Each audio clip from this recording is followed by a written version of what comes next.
Baik, buat Wahyu di pasaran tadi, moga bisa dipahami ya. Kalau mungkin nanti kurang jelas doanya tadi bisa diulang untuk menonton di YouTube kami ya. Jadi nanti bisa direkam di situ. Baik, berikutnya Ustadz, saya mau nanya bagaimana hukum kotoran nyamuk yang ada di cucian baju yang najis direndam dalam keadaan najis, apakah harus dihilangkan? Dan bagaimana jika titik-titik hitam itu ternyata ada yang terlewatkan dan masih ada dan bercampur dengan cucian lain dan ditemukan pas sudah mau dijemur?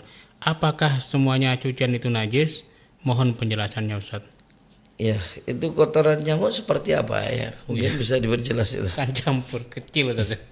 Nah itu, untuk tahunya ini kalau kotoran nyamuk atau yang lainnya. Kalau misalkan itu bangkainya nyamuk, ya itu mungkin. Ataukah itu darahnya nyamuk, ya itu.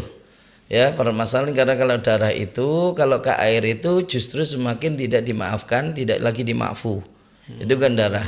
Ya, itu masalahnya. Kecuali kalau darah itu sudah berusaha dihilangkan tapi nggak bisa hilang. Nah, makanya kalau ada pakaian yang kena darahnya nyamuk, kemudian direndam.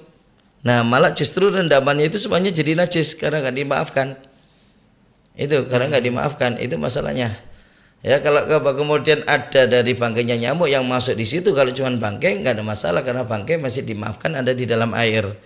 Itu, tapi kalau darah tidak. Itu karena itu kalau justru itu darahnya nyamuk ya dan direndam justru semakin menjadikan rendamannya adalah menjadi najis. Itu. Ya, dan kotoran yang tidak nampak dalam kasat mata kita itu dimaafkan walaupun yakin ada. Ini karena kotoran mimma la yudriku taraf, kalau dalam kitab itu dari hal-hal yang tidak bisa ditangkap kasat mata kita karena terlalu kecil.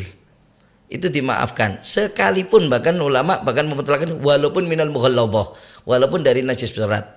Dari najisnya anjing, dari najisnya babi sekalipun.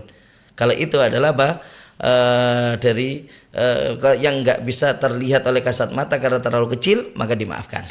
Ya, maka dimaafkan. Nah.